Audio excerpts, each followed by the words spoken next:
আসসালামু আলাইকুম। রাতের শীর্ষ সংবাদে স্বাগত জানাচ্ছি আমি সুমনা সুমা। পদোন্নতি বঞ্চিত 1821 চিকিৎসকের সমস্যার সমাধানের আশ্বাস প্রধানমন্ত্রীর।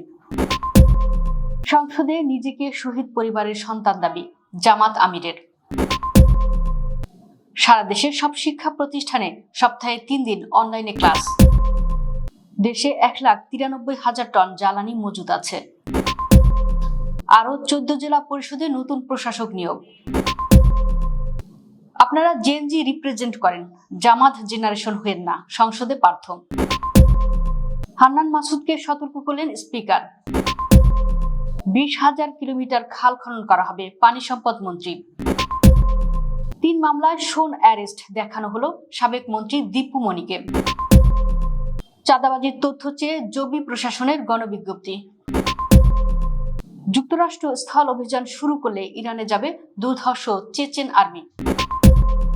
মধ্যপ্রাচ্যগামী মার্কিন বিমানকে সামরিক ঘাঁটি ব্যবহারের অনুমতি দেয়নি ইতালি। ইরান যুদ্ধে আমিরাতের শেয়ার বাজারে ধস, উধাও 12,000 কোটি ডলার। শুনছিলেন শিরোনাম, এবার বিস্তারিত। বাংলাদেশ সিভিল সার্ভিসের স্বাস্থ্য ক্যাডারের পদোন্নতি বঞ্চিত 1821 চিকিৎসকের দাবির বিষয়ে আলোচনার মাধ্যমে সমাধানের আশ্বাস দিয়েছেন প্রধানমন্ত্রী তারেক রহমান। মঙ্গলবার দুপুরে সচিবালয়ের ভেতরে 5 নম্বর ফটকের পাশে অবস্থানরত বঞ্চিত চিকিৎসকদের প্রতিনিধি দলের সঙ্গে কথা বলে এই আশ্বাস দেন তিনি। এর আগে 5 নম্বর ফটকের পাশে দাঁড়িয়ে বিভিন্ন দাবিতে প্রধানমন্ত্রীর দৃষ্টি আকর্ষণ করেন বঞ্চিত চিকিৎসকরা। সচিবালয় ত্যাগ করার জন্য গাড়িতে ওঠার আগ মুহূর্তে পদোন্নতি বঞ্চিত চিকিৎসকদের প্রতিনিধি দলের কাছে আসেন প্রধানমন্ত্রী তারেক রহমান। প্রধানমন্ত্রী বিষয়টি নিয়ে আলোচনা করে সমাধানের আশ্বাস দেন। জামাতের আমির ও বিরোধী দলীয় নেতা ডাক্তার শফিকুর রহমান গণভোট ও জুলাই সনদ নিয়ে জাতীয় সংসদে আলোচনা শুরুতে নিজেকে শহীদ পরিবারের সন্তান হিসেবে দাবি করেছেন। মঙ্গলবার ত্রয়োদশ জাতীয় সংসদের অধিবেশনে তিনি এ দাবি করেন। শফিকুর রহমান বলেন, বাংলাদেশের স্বাধীনতার আজ 54 বছর অতিক্রান্ত হয়েছে। এর মধ্যে অনেক সরকারই গঠিত হয়েছে এবং পরিবর্তন হয়েছে। তিনি আরো বলেন, মানুষের বিপুল প্রত্যাশার জায়গায় দাঁড়িয়ে আজকে আমরা যদি বলে থাকি স্বাধীনতার পূর্ণ আকাঙ্ক্ষা এখনো বাস্তবায়িত হয়নি। স্পিকারের উদ্দেশ্যে শফিকুর রহমান বলেন, আপনি একজন গর্বিত বীর মুক্তিযোদ্ধা, বীর বিক্রম। আমিও ক্ষুদ্র একটি শহীদ পরিবারের সন্তান। মুক্তিযুদ্ধে যারা জীবন দিয়েছেন, আমাদের পরিবারের কয়েকজনের রক্ত দিয়ে তাদের সঙ্গে শরীক হওয়ার সৌভাগ্য হয়েছে। এর আগেও শফিকুর রহমান নিজেকে শহীদ পরিবারের সদস্য হিসেবে নিজেকে পরিচয় করিয়েছেন। সারা দেশে জ্বালানি সংকটের মধ্যে ঢাকা সহ সব মহানগরের স্কুল ও কলেজ সপ্তাহে 3 দিন অনলাইনে ক্লাসের সিদ্ধান্ত নেওয়া হয়েছে। মঙ্গলবার সচিবালয়ে ঢাকা মহানগরীর বিভিন্ন স্কুল ও কলেজের শিক্ষক, বোর্ড কর্মকর্তা ও মন্ত্রণালয়ের কর্মকর্তাদের এক সমন্বয় সভায় এই সিদ্ধান্ত নেওয়া হয়েছে। সভায় উপস্থিত শিক্ষা মন্ত্রণালয়ের একজন দায়িত্বশীল কর্মকর্তা গণমাধ্যমকে এ তথ্য নিশ্চিত করেছেন। ওই কর্মকর্তা বলেন, আপাতত সপ্তাহে 6 দিনই ক্লাস হবে। 3 দিন অনলাইন ও 3 দিন হবে অফলাইনে। শিক্ষকরা স্কুলে এসে ক্লাস নেবেন। জোর বিজোর দিন ভাগ করে হবে অনলাইন ও অফলাইন ক্লাস। মঙ্গলবার পর্যন্ত দেশের সব ধরনের জ্বালানি তেলের মোট মজুতের পরিমাণ 1,92,919 টন বলে জানিয়েছেন জ্বালানি ও খনিজ সম্পদ বিভাগের মুখপাত্র ও যুগ্ম সচিব মনির হোসেন চৌধুরী। মঙ্গলবার সচিবালয়ে সার্বিক জ্বালানি পরিস্থিতি নিয়ে আয়োজিত সংবাদ সম্মেলনে তিনি এ তথ্য জানান। মনির হোসেন চৌধুরী বলেন, মঙ্গলবার জ্বালানি তেলের মোট মজুদের পরিমাণ 1,92,919 টন। এর মধ্যে ডিজেল 1,28,939 টন, অকটেন 7,940 টন, পেট্রোল 11,431 টন এবং জেট ফুয়েল 44,609 টন। গত 3 থেকে 30 মার্চ পর্যন্ত জ্বালানি তেলের সুষ্ঠু ব্যবস্থাপনার জন্য মোট 3,559টি অভিযান পরিচালিত হয়েছে জানিয়ে যুগ্ম সচিব বলেন, অভিযানে মোট 1,244টি মামলা হয়েছে। মোট 84,51,000 টাকা অর্থদণ্ড আদায় ও 19 জনকে কারাদণ্ড দেওয়া হয়েছে। আরও 14 জেলা পরিষদে পূর্ণকালীন প্রশাসক নিয়োগ দিয়েছে সরকার। এ নিয়ে 2 দফায় 56 জেলা পরিষদে প্রশাসক নিয়োগ দেওয়া হলো। ঢাকা, নীলফামারী, লালমনিরহাট, পাবনা, নড়াইল, বরগুনা, জামালপুর, গাজীপুর, মানিকগঞ্জ, নরসিংদী, ফরিদপুর, হবিগঞ্জ, চাঁদপুর ও ফেনী জেলা পরিষদে নতুন প্রশাসক নিয়োগ দিয়ে আজ মঙ্গলবার প্রজ্ঞাপন জারি করেছে স্থানীয় সরকার বিভাগ।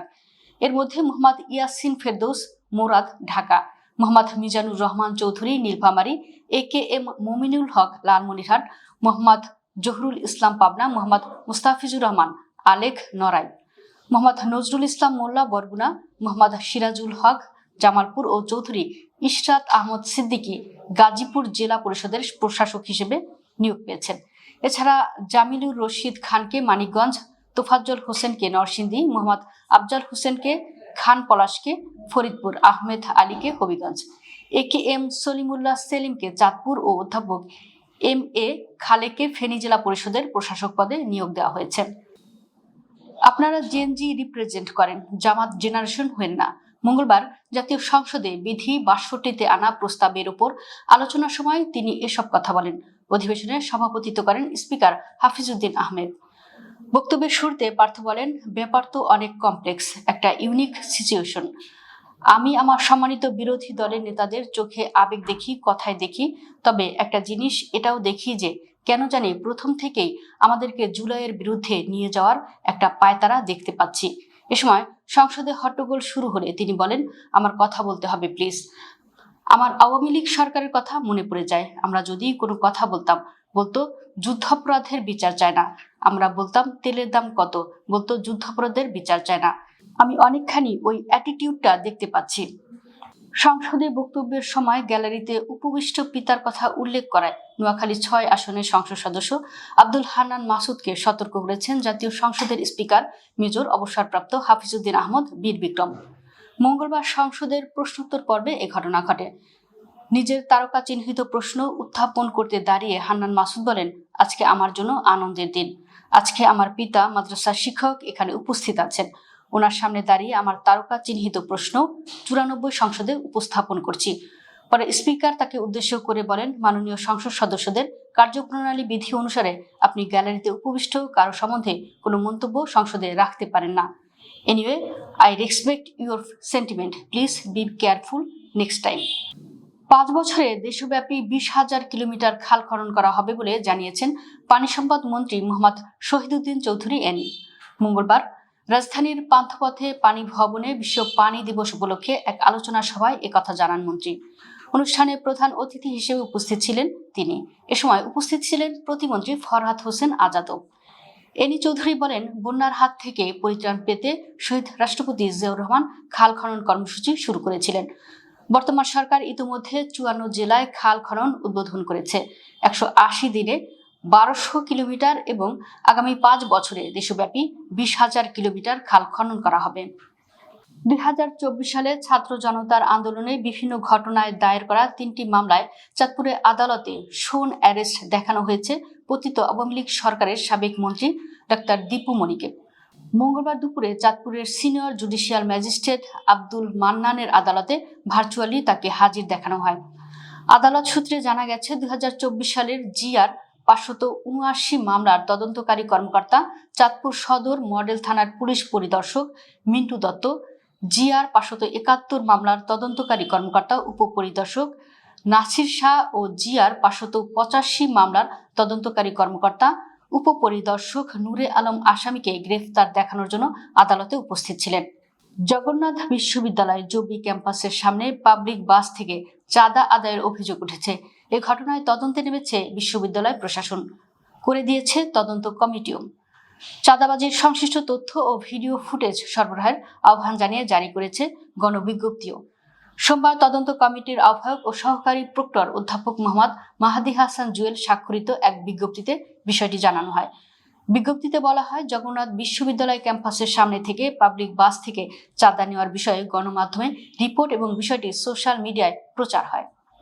যুক্তরাষ্ট্র যদি স্থল অভিযান শুরু করে তাহলে ইরানের সশস্ত্র বাহিনীকে সমর্থন দিতে দেশটিতে মোতায়েন হতে প্রস্তুত থাকার ঘোষণা দিয়েছে চেচেন সামরিক ইউনিটগুলো। বিভিন্ন প্রতিবেদনের বরাতে এ খবর দিয়েছে ইরানের রাষ্ট্রীয় মালিকানাধীন সংবাদ মাধ্যম প্রেস টিভি। প্রতিবেদন অনুসারে রাশিয়ার চেচেন প্রজাতন্ত্রের প্রধান রমজান কাদফের অনুগত বাহিনীগুলো ইরানের বিরুদ্ধে চলমান মার্কিন ইসরায়েলি যুদ্ধকে একটি ধর্মীয় যুদ্ধ হিসেবে আখ্যায়িত করে।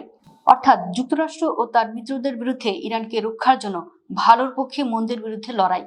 এই ঘটনা এমন এক সময় ঘটল যখন ইরানের বিরুদ্ধে বিনা উস্কানিতে ও অবৈধ মার্কিন ইসরায়েলি যুদ্ধ তীব্রতর হচ্ছে। মধ্যপ্রাচ্যগামী যুক্তরাষ্ট্রের সামরিক বিমানকে সিসিলির একটি সামরিক ঘাঁটিতে নামার অনুমতি দেয়নি ইতালি। মঙ্গলবার ইতালির রাষ্ট্রীয় সম্প্রচার মাধ্যম RIA এ খবর জানিয়েছে।